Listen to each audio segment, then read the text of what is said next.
Dance all, I mean everything. It's another Bar for Bar TV exclusive.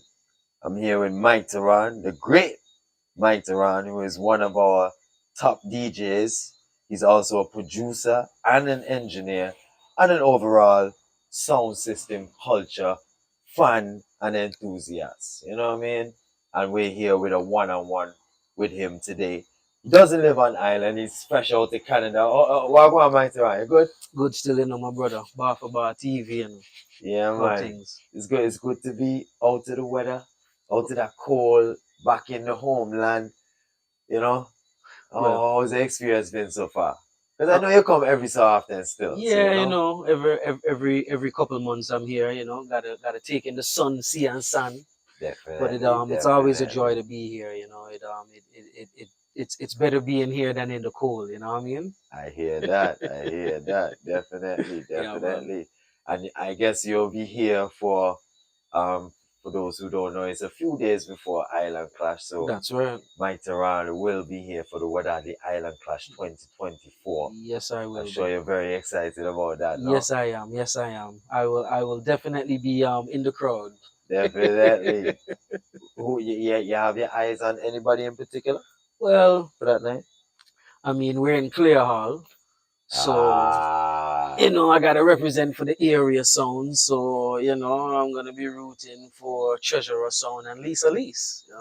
That's what's respect, up. respect to Rooting for that. everybody to do their thing and have a good performance that night. But those are who you'll see me cheering for that night. Respect, respect, Big up Lisa respect. Lees and big up Treasurer Sound. You don't know.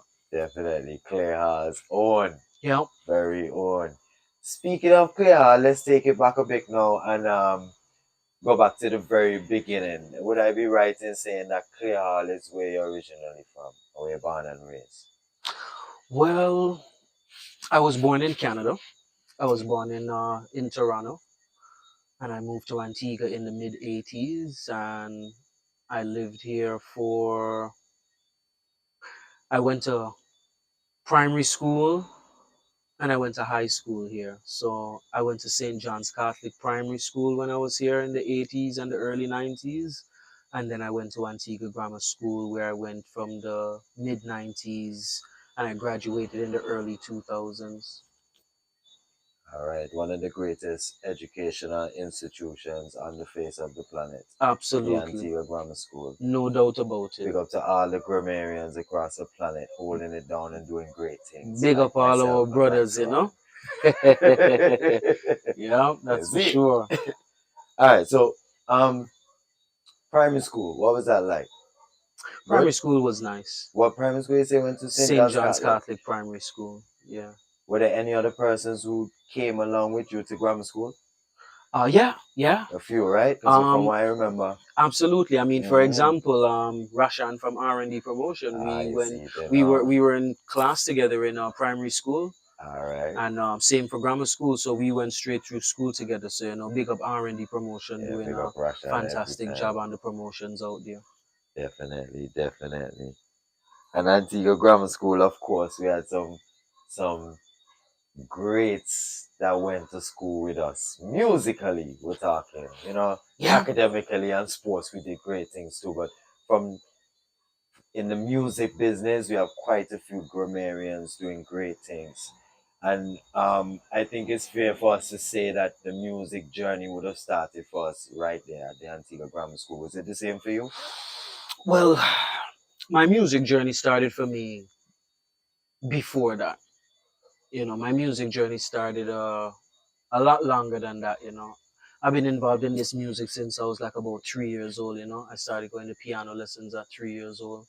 My older cousins and my sister were all going to piano lessons, and what they would learn, they would teach me. So I learned, and one day I went to the class with them, and I was there playing on the piano, and the music teacher liked it, and she said, "Hey, you need to come to the classes too." So I was enrolled into the music class after that, and then everything else was history. Throughout primary school, I was into the glee club and that kind of stuff, doing the singing, all that stuff. So, these different aspects of the music played a role as time went by. True, true, respect. Mm-hmm. Now, when did the reggae and dancehall start to come in for you? So that would have been high school. All That right, would have been okay, high school, grammar okay. school days. Yeah, high school, mid 90s. I mean, it's always been in me. The music, different genres. Playing piano is mostly classical music, which Right, is all fine to learn different styles of music also, right? right. But it started being boring, and I wanted a bit more of a challenge. So that's when I decided to put down that and start getting into the whole DJing thing. DJing sound system that time is mostly reggae and dancehall. So you got to learn that, and that's where that journey began. So you began playing reggae and dancehall because you wanted to be a DJ. Yeah, Am I right in reading that? you're definitely right. And what were some of the artists you gravitated to at that time? And what era are we talking? Like, are we talking late Eight, 80s, late early late 90s? 80s, definitely Okay, late all 80s. right, From late okay. 80s, wow, man, late 80s. We have Shabba, and Mm-hmm, we have wow, Shaka Demus. mm-hmm, King Jammy Sound. mm-hmm, Sanchez. mm-hmm, These were the influences those times. And as the 90s started to pick up, Tiger and mm-hmm. Buju, Capleton, all the artists, so that Right, was right.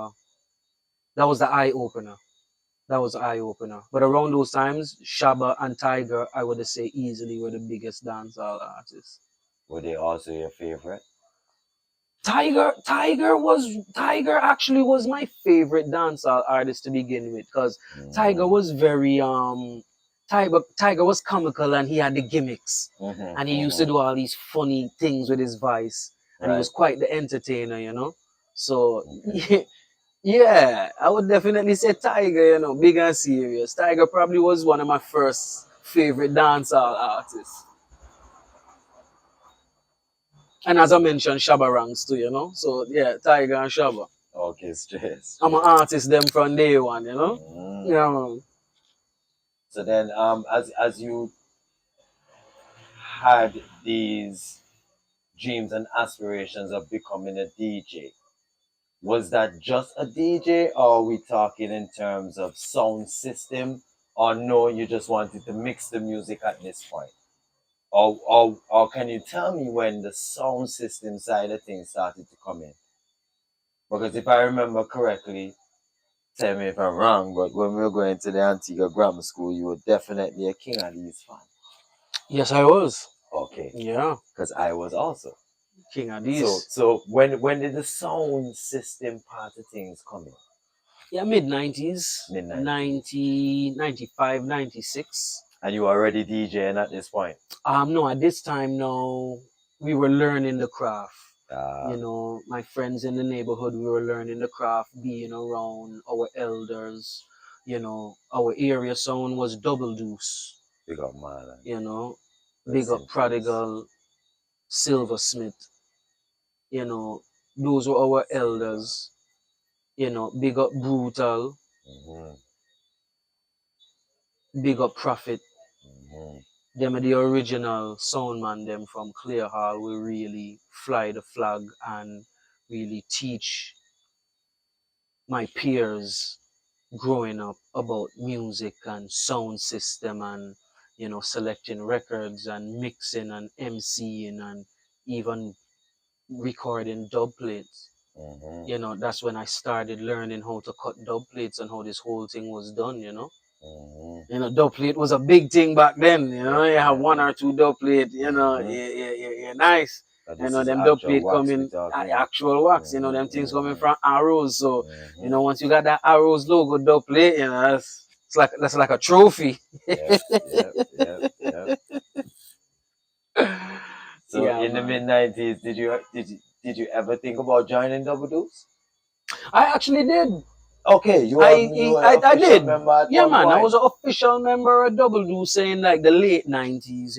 Round, Okay. round, round, round the later side of things in high Ah, school. You know, we Yeah. came up with the sound and started learning the craft. Mhm. Prodigal had us going to different events with him. We'd pack up the bus, speakers, amps, records, all that stuff. And believe it, we'd go to the events and Prodigal will sit back and we will come, set up the box them, plug in everything, amp rack everything, set up everything, string up the sound, start play record. And people would be watching us like, I can't believe it's these youth man them doing that. Mostly it Mhm. would have been the elder doing that and maybe set it for the youth them to come in and do their thing after. But no, him sit back and chill and we do everything. Sure, So man. we learned about setting up sound and all these things from a long time. Can you tell me about some of the others persons that were around at this time?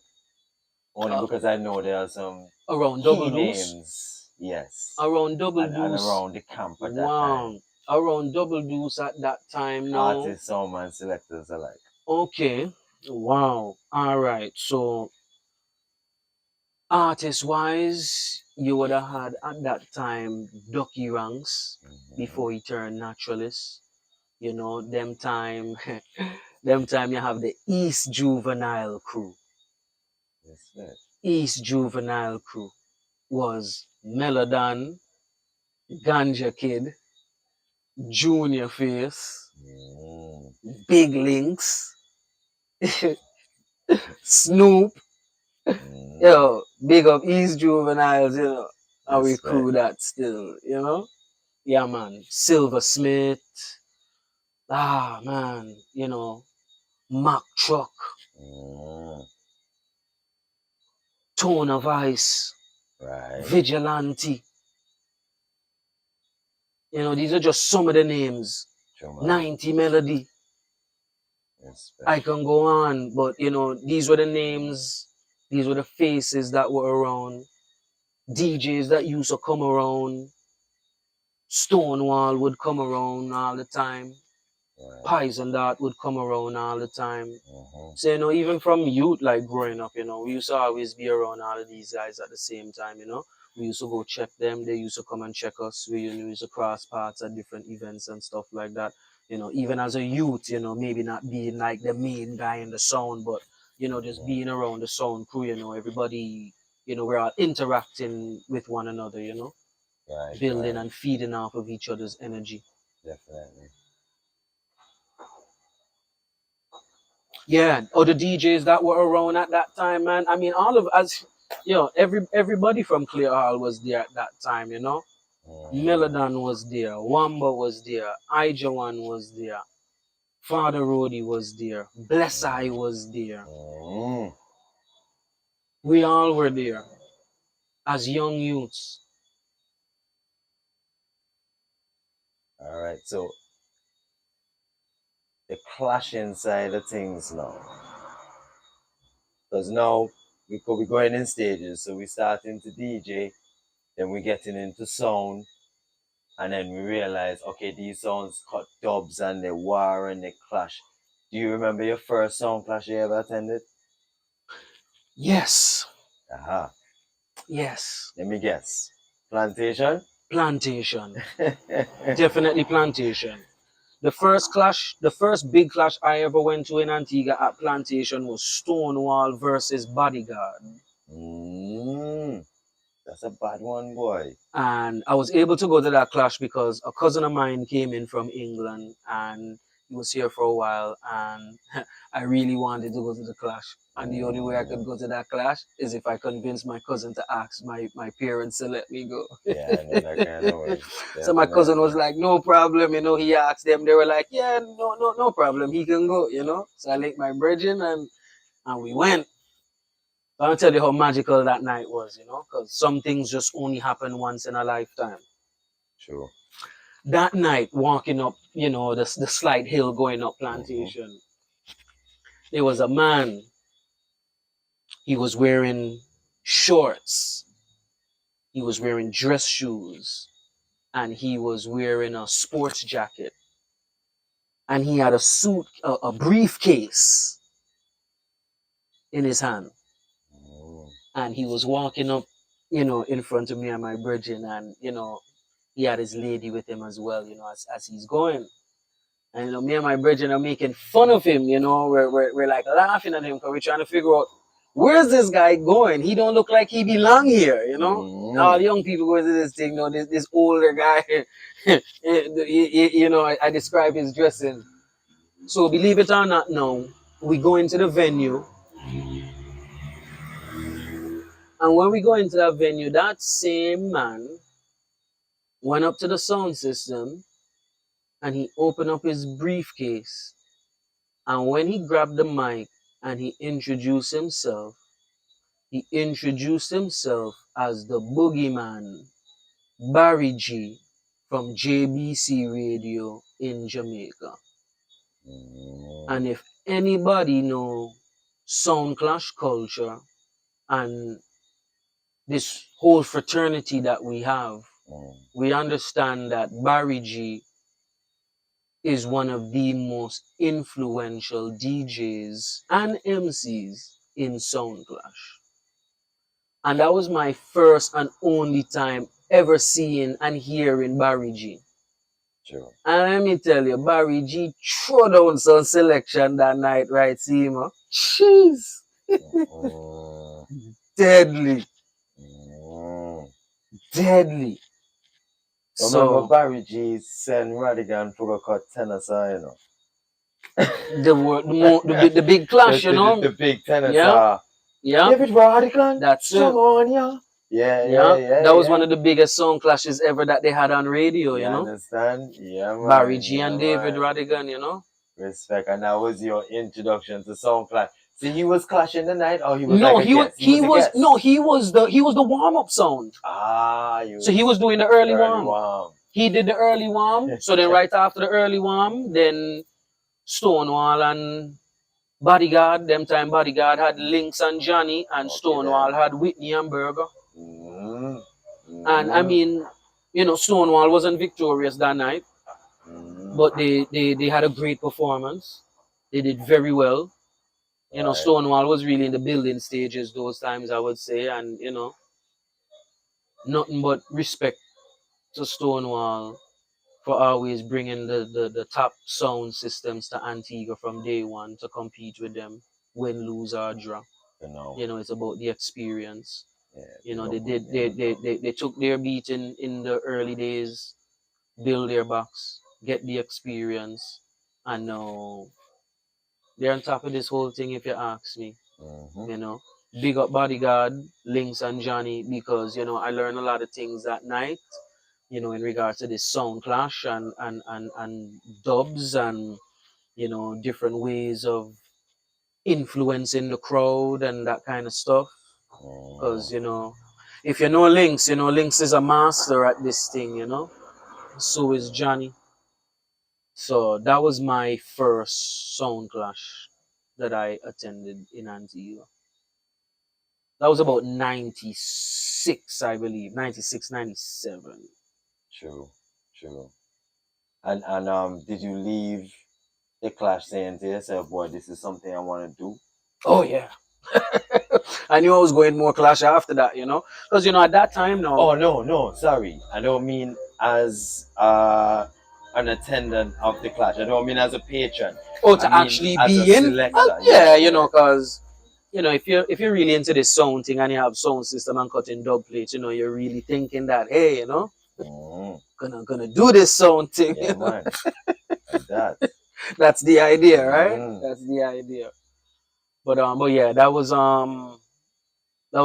a great experience. At this time, even before going to this clash, we used to collect the sound clash tapes all the time, So that was definitely a big thing. And you see, again, big up Stonewall, because some of my very first cassettes then that I had were Stonewall cassette. Yeah, definitely. Stonewall and Exorcist. Me too. And then we started getting 1 or 2 Kilimanjaro. That's it. Face of the Sea and Love Injection. Yeah. And Stone Love and Stone Love, yes. Yep, you name it. We had it. We had them. We had all them cassettes, Yeah, you have any still? Oh yeah, man. Yeah. Believe it or not, I still have a cassette box full of clash cassettes. Still. Like me, man. Yeah, man. From still the 90s. Still. I don't play them, but I still have them. True. Yeah, man. Still have them. You ever thought about ripping some of them? Well, you know Especially what? ones that you think to yourself or maybe know to yourself that are not available online. You ever thought about that? That's the thing now. In these times, everything is online, man. All these old clashes and Boy, old Mike dances and Teran, no stuff. boy. I find a No, lot of stuff sir. on YouTube. Mike Teran, think about it. Mhm. Every audio, every clash, nah, man. I guess close to that. Close. Yeah. I would say close too. I mean, I'm But now I there's a think few of it. audios that me personally would like to get a hold of, but I've never found them anywhere. I Yeah. just put it out there early. Okay. There's Okay. a Ras Promotions, Mhm. 1999, Mhm. when Nico Bam Bam Bum Rush Tony Mataran.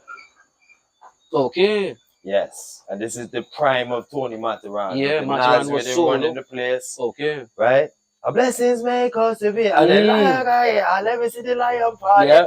right? Yeah. It was that timing, and I can't find that audio anywhere, but I had it on cassette. Okay. And you know when the 90-minute done, right? Yeah. And you realize you're on side B, so Yeah. there's no more, but you know there's more, Yeah. and you wish you had the second part. Yeah. You know what I mean? Yo. Yeah, the part one, then you may have the part two, you know? Yes, one of them seen it. So one of these days, you must dig up in the Yeah, I as they say, should. dig I in your should. crates. I should. I'm For pretty sure I real. can find stuff that are not online, you know? Because I even had like some Stonewall and Exorcist from Shantytown and them kind of See thing. that? Man. Trust me. Yeah, man, those audios are priceless. Yeah, they really are. For real, They especially really are. as time go on. They really are. So, you with Double Deuce. Mm-hmm. Let's go to the late 90s. What year you graduated from grammar school? 99, 98? No, I graduated grammar school 2001. Okay. Yeah, 2001. So, 99, 2000, you're still with Double Deuce. Yeah, yeah. And this is coming up to your last exam Mm-hmm. for school. Mm-hmm. How were you in school? You were good? Yeah, man, of course. You know, say we a good boy. Grammar school, we go in. You know, grammar school is the creme de la creme. Yeah, understand? Yeah, man. Sure, man. So CXC wasn't not too difficult. You breezed through that. No, yeah, I did what definitely you had to did. do. I did, of course. You And know. at this time, because I know for some of us, probably many of us, at grammar school at that time, fifth form, we're taking CXC. We weren't really 100% sure in what direction we were going to go. True. What kind of mindset you had at that time? What did you want to do after you finished school? You know, this is an interesting story, right? So when I was in my last year of high school, you know, I used to, I was playing basketball and stuff like that, you know. So, I really wanted a scholarship. So, you know, I was supposed to play on the team and stuff like that summer, and the coaches and them were gonna work on a scholarship for me and stuff like that to go play basketball. And I remember that year I got hurt, I hurt my finger. I dislocated my finger in my left hand, and I'm left-handed, so I couldn't write for like 2 months. So it was, it was a little challenging on that level, and my mother said, I don't want to really take any chances with you, not being able to write your CXC exams if you hurt yourself. You don't really have no choice. You listen to your parents, So my mother told me I had to quit the team. Right. So, I did that and, did my exams and stuff like that. So, by this time now, I didn't really have any plans to do anything else because all I really wanted to do was play basketball. That's all I wanted to do. So, no, that dream wasn't really going to work out. No, it was kind of like a whatever. Graduate school. So then I went to Canada. My sister was there. And, my sister said, hey, Mike, so now that you're here, what are you going to do? What do you want to go to school to do? I said, I have no idea. I said, all I wanted to do was play basketball, and it don't really seem like that's going to work out, so I don't have no clue. And my sister asked me one single question, She said, what is it that you really love other than playing basketball? I said, well, music. And she said, well, there you go. So go do music then. And believe it or not, that was it. That's all I needed to hear. When I left Antigua and I moved to Canada, I walked with about 4 records with me when I moved. 445. Right. One of them was a Bunny General tune, and one was Supercat Vineyard Party. I don't remember the other two, but I remember definitely having those two Those two. 45 specifically, and I still have them up to this day. That's how I started my record. That's what I started my record collection from. Those 4 records. Go to Canada now and music. So hear this interesting story. How this whole music thing happened in Canada now. So I reach and in Canada you gotta be 19 to be legal age to go to the club and drink alcohol and all this fancy stuff, right? So Right. when I left Antigua I was 18. So I got there, and for my 19th birthday now, some friends of mine figured, all right, they were gonna throw me a party at this club. And my friend had a friend who was a DJ. So he had records and he had his set and everything. So I told him, that night of the party, I'm gonna come and spin some records with you. I'm gonna come play some music. Right. I said, you got reggae records? He said, yeah, I got some. I said, all right, cool. So maybe he thought I was just whatever. And night of the party come, we there, and I get to go through some of the records and them. So you got some dance, you got some reggae, that kind of thing. Everybody just, everybody talking, doing their thing at the bar, that whole kind of vibes. So then now I tell him, let me come on now. I wanna play something. I'm ready, I'm ready. He said, all right, no problem. Go ahead, So I start select 2 records now and go on and chuka and start run some tune. And believe it or not, everybody stopped what they were doing and everybody came right up to the DJ booth with their eyes wide open watching me because they couldn't believe what I was doing up there. Now remember, these times it's not CD time, and then time is strictly record, So you got a needle on the record and then you scratch and mix and the whole thing, and we up there do all kind of thing and scratch and tune and play and people are dance and things are going. So party bus that night now. About 3 days later, a friend of mine called me and he said, hey Mike, I got a gig for you, man. I got a gig for you to DJ at this club. I said, what? He said, yeah, man, I got a gig for you to DJ at this club. I said, I can't DJ at the club. I ain't got no records. He said, what do you mean you don't have no records? I said, those records that I played the other night were not my records. They were the other DJ records. He ain't going to lend me his records, So my buddy said, Mike, if I were you, I would find a way to get records. And I had a little part-time job at that time working at UPS. And I can remember the gig was the Friday night, the Thursday. I got paid and I went downtown Toronto and I bought a dub box and I spent about case. yeah, Right.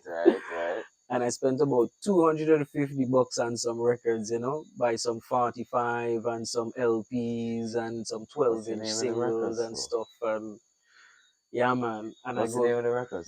Play the record. Play the record at that Yes, time right. was downtown Toronto. That was on Young, just a little north of Dundas. Yes, Play the record is still around, just not there. I think Play the Record is in Chinatown now, Spadina.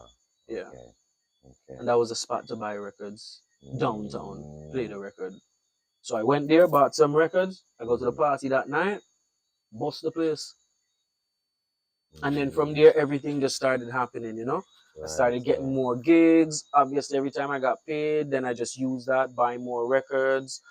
Greatest thing coming up in this sound system thing from Antigua. I already have an idea of the artists and all that kind of stuff, so you know what kind of music you want to buy. I used to have a list written down with all the different rhythms, them time rhythms are gone. Right. So you have to buy 2 albums, so you have Fate Rhythm, Haunted Rhythm, Stink Rhythm, Arab Attack, Pepper Seed, so you know what you're going to go look for at the record shops, Real 80s baby boy, pay 90s rhythm boy. Oh, you know that, because then again, as a DJ, you know the music that busts the dance. Yeah, well, 90s are the baddest. There you go. Once you start drop some 90s rhythm in a dance, Girls Can't ready go for wrong. dance, Can't go wrong. party ready for start, Yeah, things boy. are going, Mm, So that's how that journey started, and it went well. It went well. definitely. About how many years you did that for?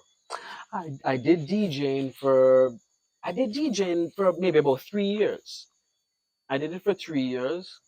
I was a part of a crew called Brookout Crew. That's how I started in Toronto first. Okay, We did okay. promotions and parties and stuff like that. So that was very Mm, nice during that time. Um, and then shortly after, I joined a sound called Superflex. Superflex mm, Double X. okay.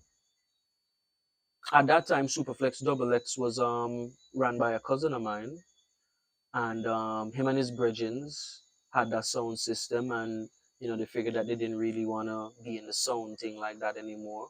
Mm, And here I am, just come up from Antigua and stuff like that. I'm doing the music thing, and they took a liking to me and stuff like that, and they gave me the opportunity to play the sound, and that congrats. was a great experience, because then now I have this big heavy dub box. It's Mm, heavy, heavy like wool that I have to go travel around the place with. And trust me, they'd have real steel in it, man. Some crazy dub plate. mm, So when I used to go yeah. certain place and play them dub, and so people would be peeping around the DJ booth for one to say, wait, who will play them? Who will play them Alton Ellis dub plate there? Mm. Yeah. Serious. Fun times, man. Fun times. Fun times. Did you ever enter any clash with any of these songs? Um, Not really, I wasn't really No. into the clash thing. Mm. Mostly just parties and the clubs, Juggling. because fortunately for me, when I was in Toronto doing the DJ thing, I was more exposed to the club scene downtown Toronto, as Mm. opposed to more the reggae dancehall parties that were more kept in like banquet halls and stuff like that. Gotcha. I Gotcha. did it the other way around. So I Respect. was in the clubs downtown, and then it's so Mm. funny because that's where everybody wants to be. Everybody want to be downtown in the clubs. While at that time, no, I don't want to be in them clubs downtown, right? I want to be Mm. up in the banquet hall and them, so I can go squeeze dub plate and them kind of thing and go on Mm. back. And play Cause no, hardcore. that's right. Cause no, in the Yeah. clubs, that ain't going nowhere. Them want Variety. hear bookshelf rhythm and Mm. action. That's what they say. You gotta play with the Right, people in right. there want, right? I got you. You gotta play with the people in there want. Definitely. So that was good. That was good. That was good. Now, you're an engineer and a producer. First of all, I guess a two-part question. Which one did you get into first? And also, for the people, could you explain the difference? Well, I'll explain the difference first. Well, a producer in these times has they wear several hats. You know, producers not defined the same like what it was maybe 50, 60, 70 years ago kind of idea. Back then the producer would be the person who gets the musicians together, gets the artists together, book the studio, gets everything done, song recorded, song mixed, final product. Here you go. That's the producer. The producer is the one who has that final product. He's the man that gets the business done. You know, Mm-hmm. not the engineer, not the musicians, not the Mm-hmm. artists. The Mm-hmm. producer has a separate job than everybody else. The producer's job is to get it done. That's the producer. Gotcha. The engineer, the engineer is the one who's doing the recording, Mm-hmm. who's doing the mixing, doing the mastering, that type of thing. So, now a producer is the one who now makes the music, so the producer is the one building the rhythm. That's the producer, as Right. opposed to it being the person who's getting everybody together to Mm-hmm. get the final product. So the producer build the rhythm, the artist gets the rhythm, they go to the studio, so now the engineer can record the song, get it mixed and mastered for them, and then put it out. So that's what a producer is in these times. And again, now the engineer is the one who's doing the recording and the mixing and the mastering, that type of thing. And over time, you have learned how to do both of these things. I did, yeah. So I went to a music school in Toronto. I went to the International Academy of Design and Technology. I went there in the early 2000s. So, while DJing, I transitioned into the music production after. Because, Mm-hmm.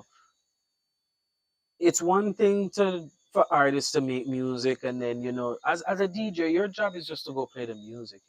Mm-hmm. I get the music, you go play the music. Mm-hmm. We're coming from the era where you gotta buy music. This is not no downloading, no CD thing coming from records. So in order Right. for you to get the record, you gotta go buy the record. So you gotta Mm-hmm. go buy music, then you play the music, and there's not really much of a challenge at that point. I didn't really feel like I was challenging myself. So I figured, as opposed to just playing the music, I want to get into actually making the music and be behind the scenes. So I went to a music school, and it was the best musical experience of my life. Mm-hmm.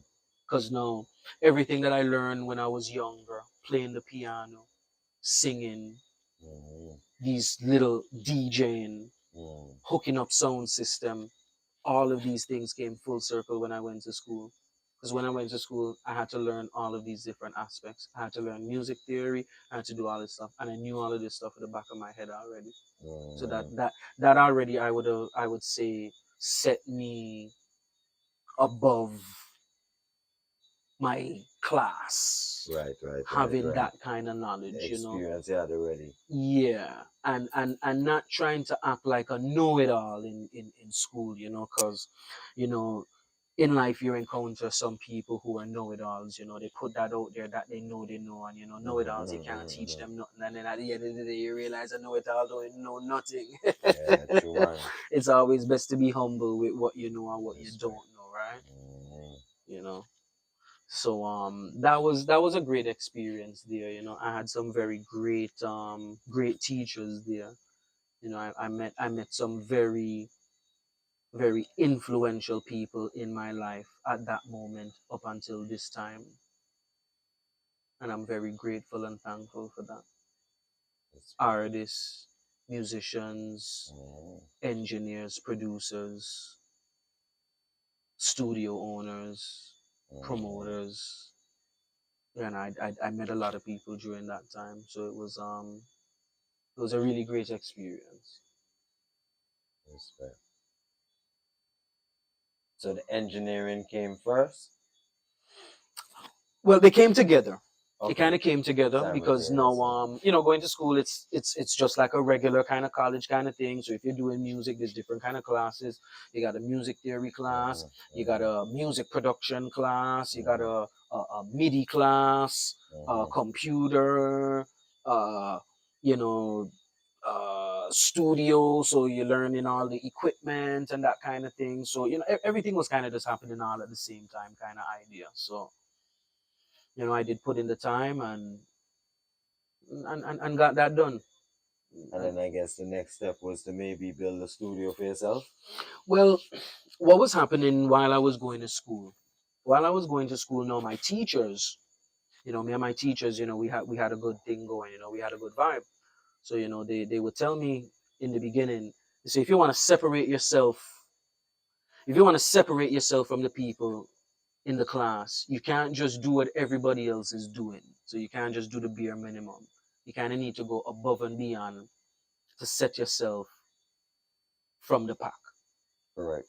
So come to extra classes, come to studio sessions. Like when we have our private studio sessions, we'll call you and invite you. Come. Because then when you Mm-hmm. come, now you're really going to learn. Mm-hmm. At school, we're just teaching you curriculum. When you come to the studio, then you get in that real life session so you can learn exactly what Like a is going on. practical. Yes. Yeah. So, they had me as apprentice. Mm-hmm. So they would invite me to the studio, and now these are the days now when digital is just coming in, right? So now it's still analog. I learned analog, right? So my first job in the studio was getting the 2-inch tape and putting the tape on the 24 track tape machine. Right. That was my job. Get the tape from the producer or the artist and put it on the tape machine. Right. And at the end of the night, take it off, Yeah. put it back in the case, give it back. That's how I started. Humble beginnings. Right. And then I move up from there, and then you get up to the board now, and then you know get to control the control for the tape machine. Because now the tape machine has a big control, right? Record, fast forward, rewind, play, stop. That's how everything's done. Punching, different tracks, arming, all that kind of stuff. So now you move up to there, you learn how that works, boom.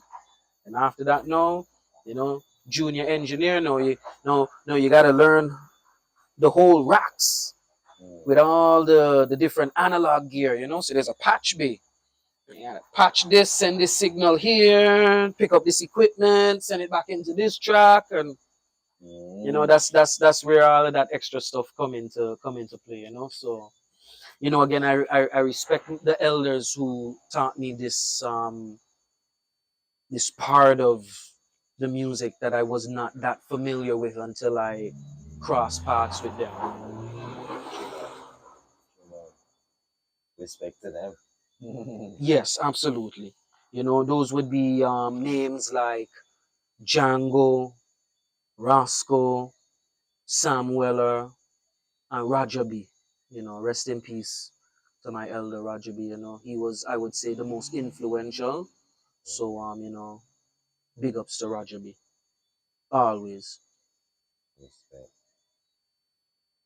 So at what point did you build a studio for yourself and start entertaining artists and having your own little space in order to do so? Well, when I graduated music school, I was offered a job to work in Antigua with Chosen Sound Studios. Right. Big up Omari. Definitely. Omari Harrigan and Just Bus. They were running Chosen Sounds at that time. And, they offered me a job to come and work with them that summer. So I definitely took the offer because I just finished school and, I had the experience. So I was definitely ready for that. Just for the record, Just Bus and I and Omari and I have been friends for a very long time. So even before that particular time, we've been friends prior to that. Omari was one who was already in the recording studio business. So he had some influence on me there, and Just Bus was into making beats and stuff like that. So Just Bus had a big role to play in me getting involved in actually making the music as well.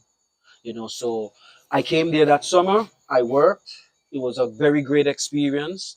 I met a lot of the artists here in Antigua during that time. That's when I hooked up with Zugu as well. And we hit it off right off the bat, and we had a good thing going. A lot of the songs that we would be doing in the studio would end up on the radio, at parties, on the truck, stuff like that. So, that was a very good experience, lots of work. It was really nice, an eye opener. So I was very thankful for the experience. And shortly after that is when I decided that I wanted to build my own studio and have my own thing. What year are we talking? We're talking now Roughly. 2005. 2005. Yeah. And at this time, you were still working a 9 to 5, right? Yes, I was. Well, So this was the funny thing is, I guess I should say I started working the 9 to 5 because while I was in school, I wasn't working. I spent the time focusing on school. So then coming out of school, the job at Chosen Sounds was now my first real job.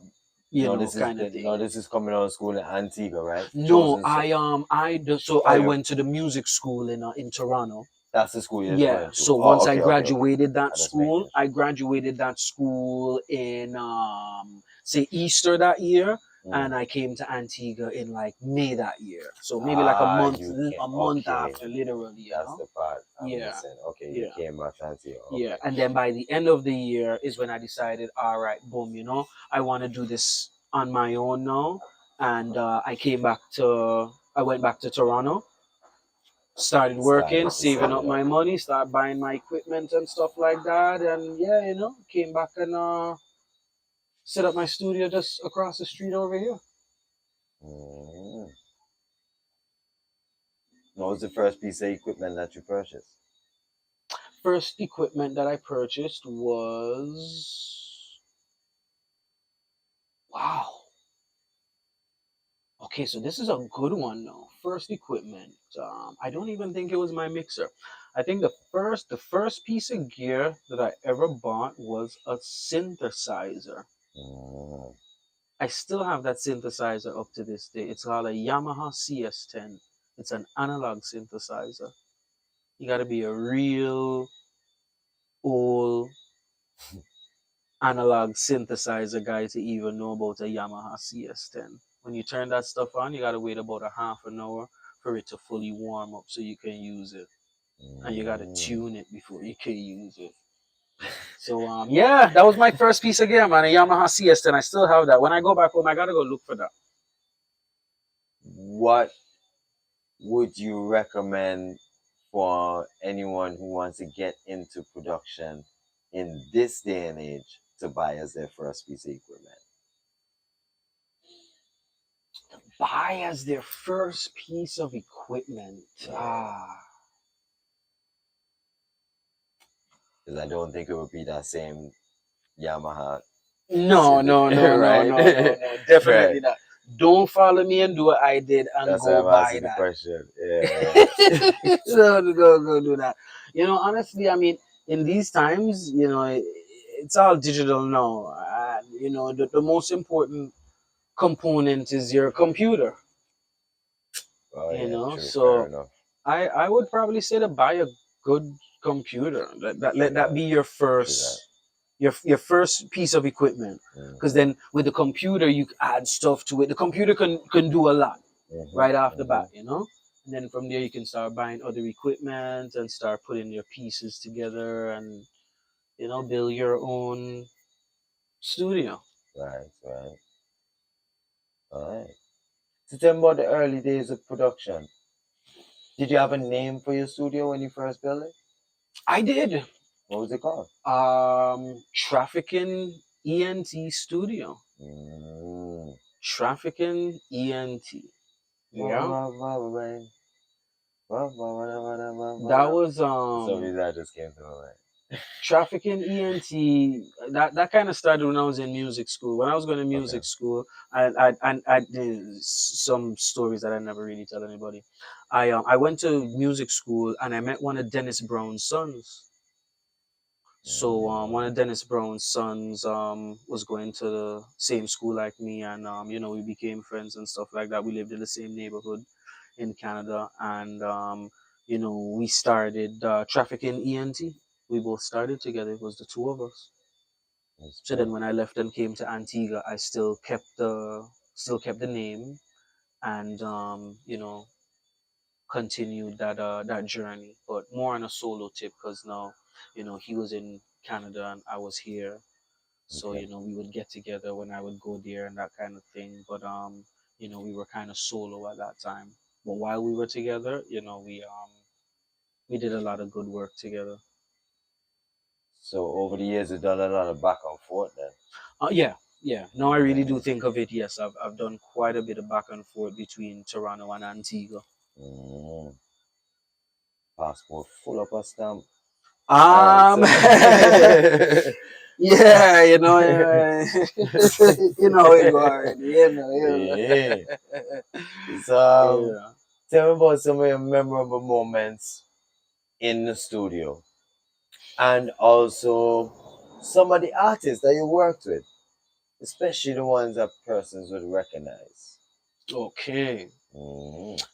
Well, in Antigua, while I had my studio here, I had the opportunity to do some recording with in my studio personally. I've had the chance to record Tony Curtis. Tony Mm, Curtis was here for a show one time. I approached him, told him I wanted to do some recording, so he was down for it. Went to go pick him up, bring him here to the studio, and did a recording there. Um, so good. I've had the opportunity to record Freddie McGregor there as well. That was Mm, probably one of my best experiences that I've had with any artist that I work with. Freddie was super cool. Freddie came to the studio. We were hanging out before he recorded. We just chill, relax. You know, brought Freddie right here in the neighborhood, right here where we're sitting, and walk up the mm, street.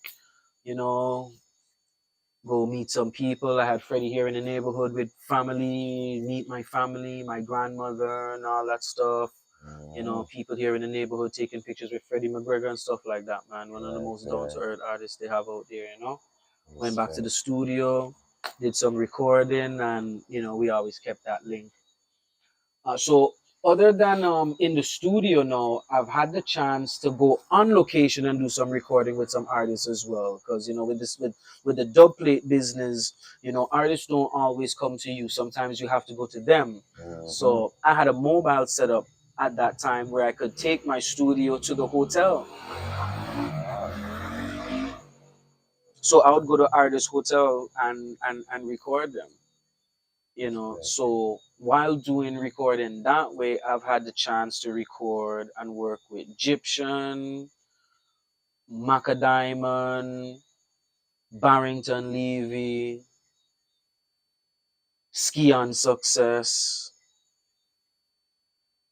you know Mm-hmm. there's other names too. I just probably just can't remember them all, but those are some of the names that really stood out to me at that time that I had the opportunity to work with. So Respect. it gave me a lot of experience, a lot of courage.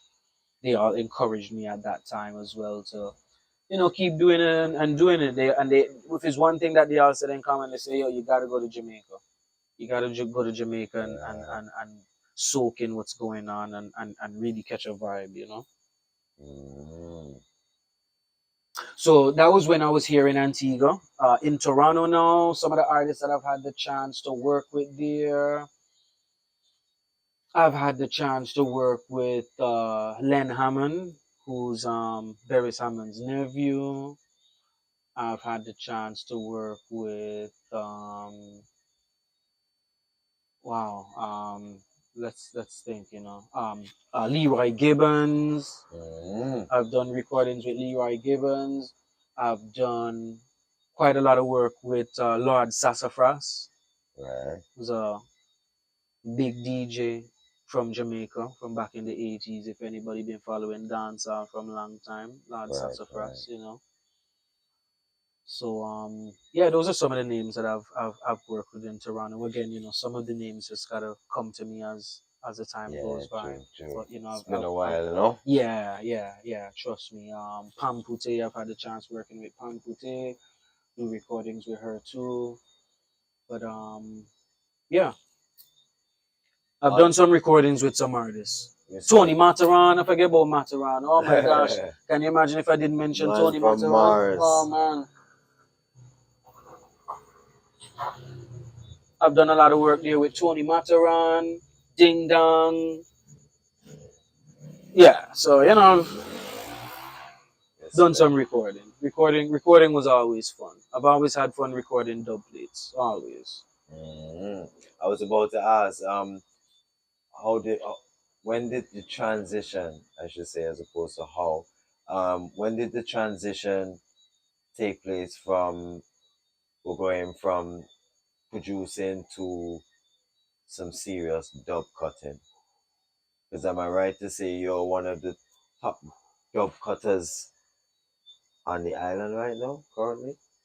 Well, I wouldn't say dub cutting because I don't really do the cutting. What I do now, I do the mixing and I do the mastering. Gotcha. So, Right, right. the artist would contact their links to get the artist to sing the dub plates, and then when they get the dub plates, then that's when my email gets filled up. So I get the dub Mm, plates, and then I will listen to the product that they have, and I gotta work my magic and gotta do some editing and mix and master, and yeah, that's my thing. so you gotta do the engineering. That's it. Gotta make Uh, that dub bump and sound sweet and turn up this, and take out the bass, you have that's to it. on. Mix down the proper way, Right, you know. right. I'm my Mm, thing that. respect, Yeah, man. respect, respect. And is it something? Because I've heard a lot of some men say, it's very time consuming, and that a larger portion of the cost of an actual dub should be given to the engineer. What do you think about that? And I've Ah. noticed this topic coming up quite a bit over recent times. Hence the reason I said, let me ask you, as a man who is actually into the engineering. In other words, do you feel you're compensated fairly for the work that you put in? Well, I gotta keep it real. I guess you gotta find a level ground somewhere. Definitely. You're never really gonna be compensated fully for the work that you put in. But you gotta find something that you're Right, comfortable right. with, and I'm comfortable with the prices that I do charge, and you know I do have quite the customer base, and True, true, I'm in a true, true. business, so I'm in the business of keeping my customers satisfied so that they can be Hmm. return customers and refer new customers to me. Definitely. So that's how you got to Hmm. take care of that situation. Everyone likes their Definitely. dubs mixed differently and stuff like that.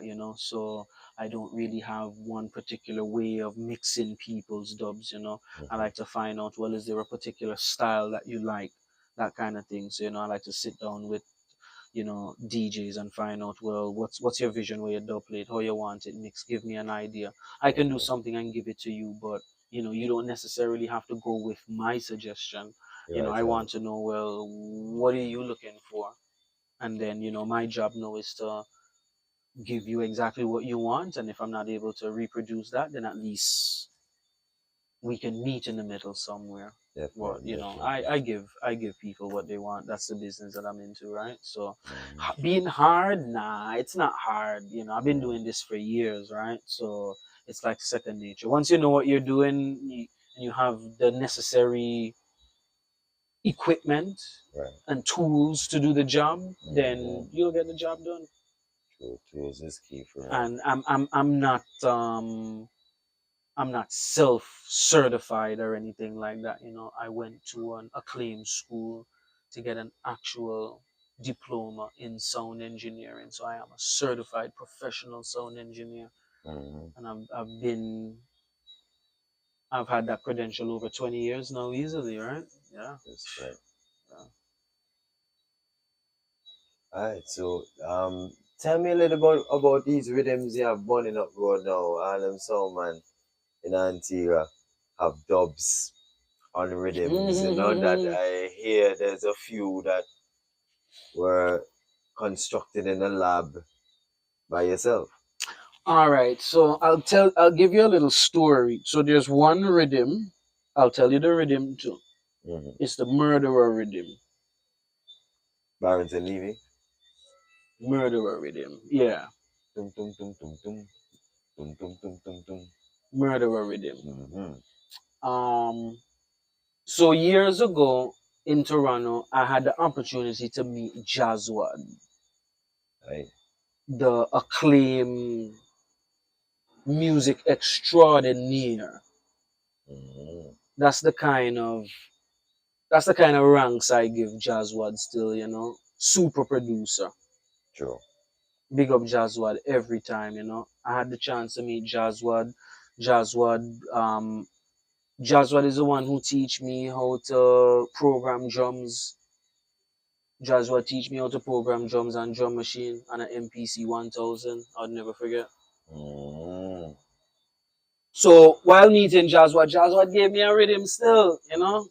Jazwad gave me a cut of Murderer rhythm that he made, and I remember going to my elder's studio, Rajabi, took the rhythm for him, and we sit down and mix the rhythm, give it a nice mix.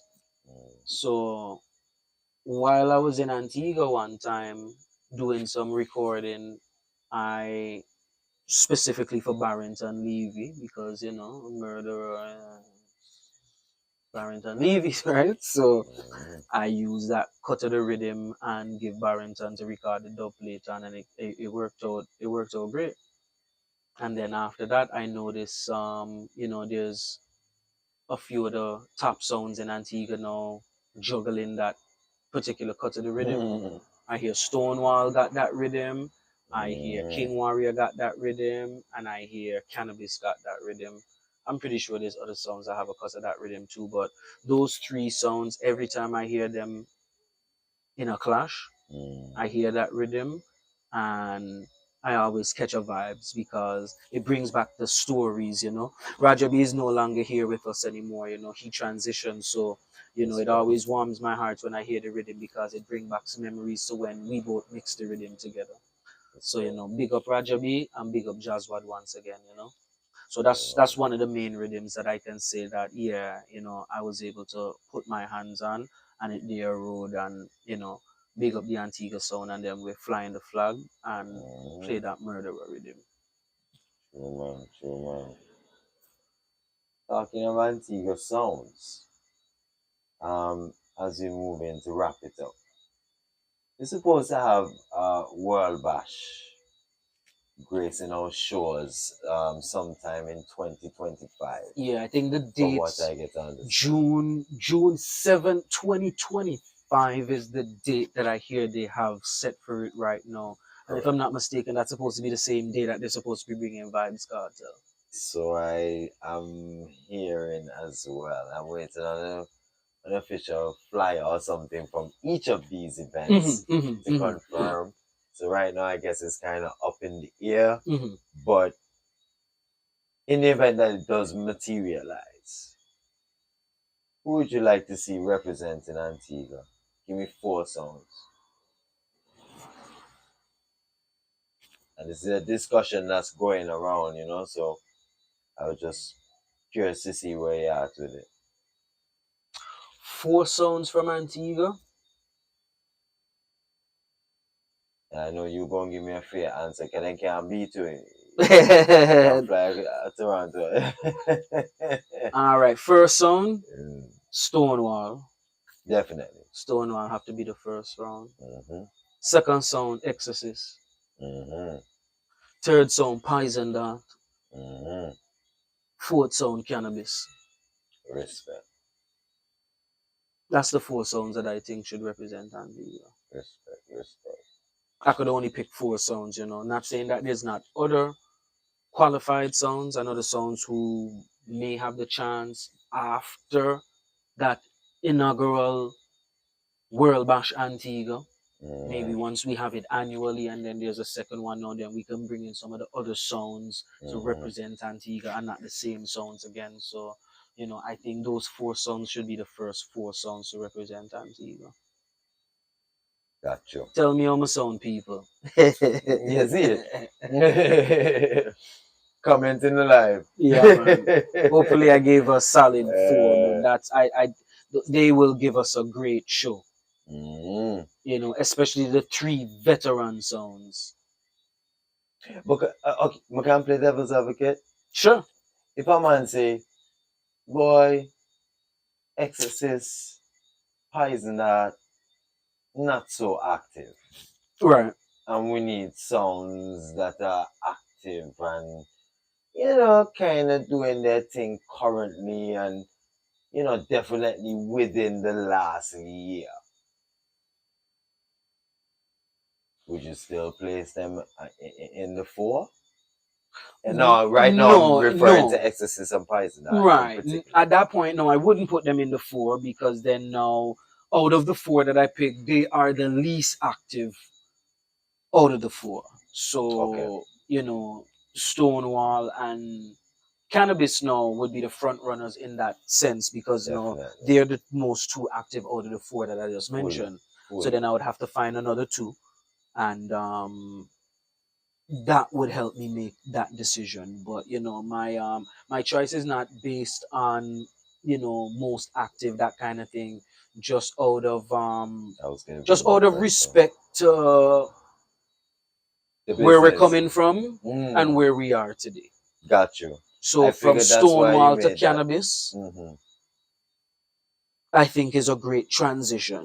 Mm-hmm. The elders passing on the torch Mm-hmm. to the new generation of veteran sounds in Antigua.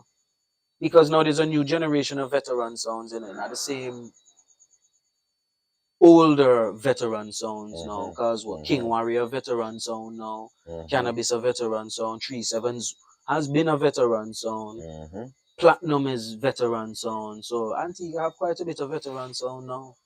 Definitely. And just to touch quickly, I forgot to ask you, who is your favorite Canadian song? At the moment, this one you ain't gonna beat ever. Well, no, I have easy answer. I mean, right now, currently, for real, yeah, man, easy. A King Klepto run the thing right now. Okay, man. true. Yeah, man. Polly run the thing, man. Big up Polly famous, Polly famous. Yeah, King Klepto has come a long way, So I gotta respect him, man. Okay, so besides right now, besides right now, I have my Canadian song. Well, besides right now, it would be King Turbo, because I've been a King Turbo fan respect. from the get-go, and I have enough respect for King Turbo from day one, because when I started my DJ journey, King Turbo was one of the first songs that I got to play alongside, and Slingshot, one of the owner of King Turbo, kind of brought me under his wing and give me the opportunity to, invite me to his studio, teach me things, and so big respect to King Turbo, same way. Yeah, man. So King Turbo originally, but new age now, Polly famous. People, you hear that? King Turbo interview coming soon and Bar for Bar TV reach Canada. That's it. Yeah, Prophet and Super Freshman them? Not personally, no. Okay, true, no, I don't. True. I can definitely reach out to them, because I know ones who are somewhat in the same circle with them, No problem. No, also too, there's some Canadian sounds here. I was wondering if throughout your producing time period, because am I right in saying right now you're not really into much producing at all right now? Yeah, not much production. I do not really have the time much to do producing, so I mostly just work with the DJs and do dubs. I just do dub plates. So you send me your dub plates, give me some time, I will have them mixed and mastered for you, send them back, and I make time to get that done. Absolutely. All right, so we're gonna make sure we get the details just now. But there's few artists here: Richie Flow, Isus, Nito Youth, King Yuja. Am I pronouncing these right? King and the Yuja. members. Yeah. Throughout your producing time, you worked with some of these artists before. I would want to believe so. Yes, I have. Yes, I have. Almost all. You see that? Yeah, almost all. I have worked with the members. The members have an album that they're releasing very soon. I believe that they have some singles out right now, and I was a part of their mixing team. So I was in the studio during mixing of that album. So the album would be really nice. I've produced songs with Richie Flow. I have done recording and mixing with King Yuja, and I personally haven't done any work with ISIS or Neto Youth as well, but they are mentionable names as well.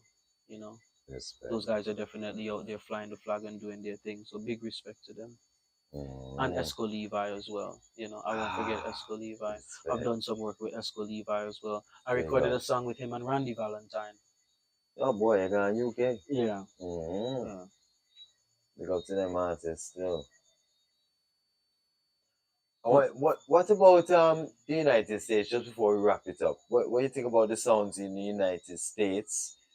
First of all, two-part question. First of all, who is your top sound right now from out the US? Because we both confirmed that once when we were going to school in the 90s, King Addies was our top song. yeah, yeah. Is it still the same for you? Well, man, I still love King Addies. It's not the same like it once was because the selectors and MC is not the same like Right. when I fell in love with that whole thing. But I still big up King Addies. Right now, I mean, I do, like everybody, I enjoy watching Soul Supreme. Who don't enjoy watching Soul Supreme? Jakes is a great performer. So Soul Supreme I would say is the top sound in the US right now. Everybody wants a piece of Soul Supreme. Did you see the ending portion of World Bash New York where Soul Supreme played and then Filings played after them? Did you see that? No, I actually didn't finish taking in World Bash New York recently. So I'm not gonna comment on that because unfortunately I didn't see it. So I don't want to give any false information. True. Fair enough. But I fair heard enough. things. I heard things. Fair But enough. I want to see it for myself, and then I can give my 2 cents on that. Well, I was actually watching a forum today, and I'm hearing that there is hints of a Filings versus Soul Supreme for 2025. That would be awesome. Let's see what happens. Yeah, man, that would be awesome, man. Long time links want him, so yeah, it would be a good look. It would be a great look. True. Respect to that. Well, Mikterhon, it's been a pleasure, It's been a pleasure. Lastly, I definitely want you to give your details for any soundman, especially in particular, that would like to reach out to you, that will require your services, along these dubplate lines, including myself. But just give that information for them, for me, please. Definitely. Well, on the social media platforms, you can find me at Mikterhon, Mikterhon. I'm easily accessible on the Twitter and the Instagram and Facebook. You can also email me at mikterhon@gmail.com. That's mikterhon@gmail.com. Reach out to me. I will get back to you, and we can definitely talk business. I like that. And since you spelled out your name for me, could you give us a little background into how you got that name? Yeah. Wow. It's so funny because the guy that someone gave me that name, and it's so funny. That guy was one of my classmates in school, and I actually saw him in New York just recently at the Stonewall and King Animosity dance. But I got that name in school because obviously I used to like a lot of King Addies, and Tony Matterhorn was the MC, so right. I like Tony Matterhorn a lot. So I remember I was saying once that my name I told my friend, hey yo, my name is Michael Matterhorn, call me Michael Matterhorn. and he looked at me and he said, that's too long. He said that too long. We're looking for sound name them time. Right. Him say that name too long. So he said, give me your backpack. Give me a school bag. And he took his pen and in a little space, he write down Mikterhon. So he said, you see what me do? Me take piece of both names and put them together. Who is that? Who gave you that name? You know who gave me that name? You put him on blast or you want to keep it? I will put him on blast. Do it. Javon Howell gave me that name. Oh, well. Yeah. Same. Yeah, he gave me Oh, that well, big up name yourself. when we were in third form, you know. Respect. And Respect. that name has stuck with me. People thought that was my real name at one point. That's so funny, Mm, you know. respect. Big up yourself, Howell, every time. All right, so I have some questions I normally ask every guest that we host here on the channel, and sometimes I tailor it depending on who I'm sitting with, but each and every sound man gets these questions, right? Just so we can see where people are. Each and every sound man, selector, and producer, All right. and engineer. Sorry, yeah. So the first question is, and you can pick one out of the other. If you want to give a little reason as to why you picked that person, no problem. And if you say none, that's safe too, right? Okay. All right. So the first one, Beanie Man or Bounty Killer. You gotta be both, you know. Got to be both. Gotta be both, man. Can't have one without the other, you know. In respect to that, boy, you know you're the first person to say both. Yeah, man. I love both of them guys equally, you know. Mm, Yeah, man. Both of them serve their purpose and they did their thing very well. And you see both of them now have big order of distinction that true they just that. recently got in Jamaica, and you know, very Definitely. proud of them, man. Very proud. True that. True that. True that. All right. Vibes Cartel on Movado. You know, they can't make them easy. I gotta say both again. You know, Ah, I'm sorry if I'm saying the boat thing twice in a row, but I'm gonna shit. say both because you see, like Bounty and Beanie, Mm, Movado and Cartel go together. That's just me because there's not one without the other. They both needed that strength from one another to be where they are today. and push them And to they the they're limit. both equally talented. They Mm, both got hits. They both got great formula. You know, they both got mm, very great studio etiquette and you know these different things. You know, so I gotta give it to them equally. I can't pick one over the other. respect to that. Respect to that. All right, we're gonna switch genres for a minute, right? Tupac or Biggie? I'm a Pac man still. Yeah, Tupac, Straight, straight, straight. All right then. Tupac, Jay-Z or Nas? Nas, Nas. Nas. Okay. Well, you have the definite answers for the hip hop boy, but Yeah, you dance know, all is sticky. it was you know, yeah, you know. True. Dance all is sticky. You have a favorite Nas album? Um, I guess Illmatic. Ted, the Illmatic. job for the Yeah, you Five know. Mike special. Yeah, of course, man. I was Definitely, Nas at his bro. finest, man. Yeah. They guys ain't do it like that no more, man. That's These the hip rappers hop these days, they Bible ain't to got me. it like that, you know. That Definitely. when you hear that album, you know that was something special, man. Yeah, You bro. know. From a 17-year-old out of You Queensbridge. understand what I'm saying? A little youth, a Yeah, young youth. You know, yeah. you see these youths nowadays, and I you think he's figure 17. these youths ain't know nothing. You listen to that, album, you're like, damn, man, boy, Yeah. Nas, yeah, man, big up Nas.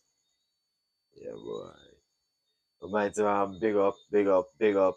Big up And I yourself. can tell you, we will definitely reason again. You know what I mean? It's not a one-time thing. Looking forward to that. Half of our TV moving on to bigger and better things. I'm taking my friends and my soldiers and my team with me. You know, so we will definitely link up again and have a reason in the future. But anything you want to close off with, anybody you want to big up and small up? You know, uplifting, you know, we're gonna uplift Respect, everybody. So, respect. you know, I wanna shout out all the DJs that are, you know, club DJs, sound system DJs. You know, I wanna pick up all the artists, you know, the engineers, producers, you know, even the listeners of music, you know.